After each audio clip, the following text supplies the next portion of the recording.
Hey everyone, and welcome. Have you ever wanted to talk about a brand new song you love or that incredible movie you just watched? Well, today we're going to learn exactly how to talk about the music, movies, and TV shows we love and maybe the ones we don't love so much.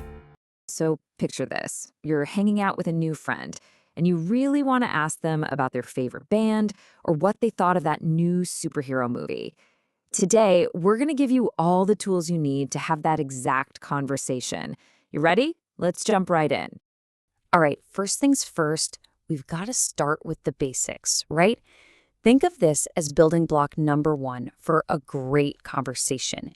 Simple yes or no questions.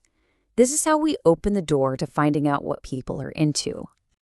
Okay, so if you want to ask someone if they like something, you're going to need one of two little helper words to start your question. They're super important, and those words are do and does. Now, how do you know which one to use? Well, it's actually pretty easy. You use do when you're talking about I, you, we, or they, and you use does for he, she, or it. That's the main rule right there. And guess what? There's a super simple formula for this. It's like a recipe. First, you start with do or does. Next, you put the subject, that's the person or thing you're talking about. And last, you add the main verb like play or like. Easy, right? Let's try it out. I want to ask you a question. I'd say, do you play a musical instrument? See, we've got do, then the subject, you, and the verb, play. It follows our formula perfectly. Okay, let's do one more. Let's say we're asking about our friend Lisa. Now, Lisa is a she, so what do we use? Does, exactly. So the question is, does Lisa like talk shows?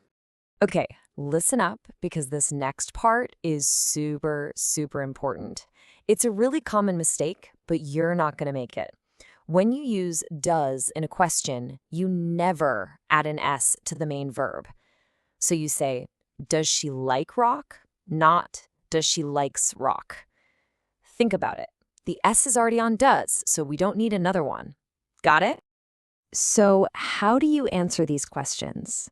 Oh, this is the easy part. You just use short answers. It sounds way more natural. So if someone asks you, do you like pop music? You don't have to say, yes, I like pop music. Nope. You can just say, yes, I do. Or, no, I don't. That's it. All right, you've mastered yes, no questions. But, yes and no can be a little boring. We want more details, right? So let's learn how to ask questions that get you the really interesting stuff. And to get those details, we use what are called what questions. Why? Well, because the question words usually start with WH, like what, who, when, where. We'll also use what kind. These are your keys to a much better conversation. And here's the best news. The formula is almost the same. You just take that first formula we learned and you pop the W word right at the front. That's the only change. Seriously, it's that simple. So check this out.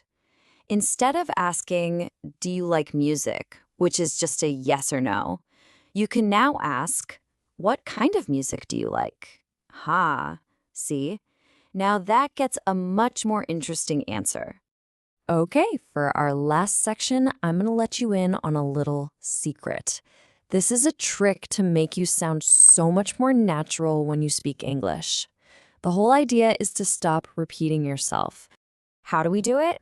By using something called object pronouns. See this list here? For every I, there's a me. For every he, there's a him. The big rule to remember is that these words, like me, him, her, them, they always come after the action word, the verb.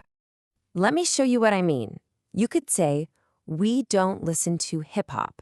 And that's okay, it's correct. But if you're having a conversation and you keep saying hip-hop, hip-hop, hip-hop, it starts to sound a little clunky. a little robotic. So to sound more natural, we just swap out hip-hop for the word it. We don't listen to it. Ah, much better, right? It's faster, it's smoother, and it's exactly how people really talk. It's a small change, but trust me, it makes a huge difference. Okay, enough talk. Learning this stuff is one thing, but we've got to practice it, right?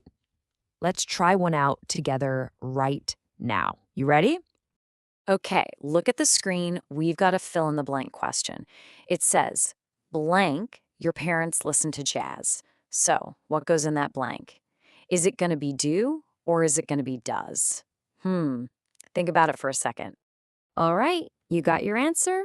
Let's figure it out step by step. First, what's the subject? Who are we talking about? Your parents. Okay, your parents. That's two people, right? So we can replace that with the word they. Now for step 2.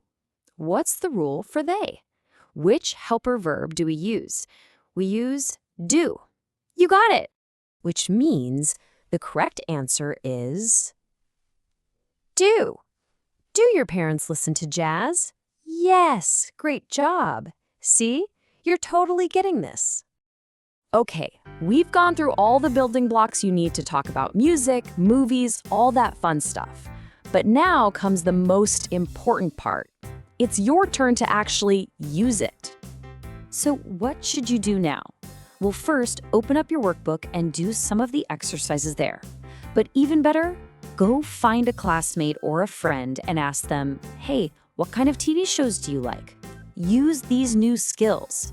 The more you practice, the more confident you're going to feel. You did an awesome job today, and I'll see you next time.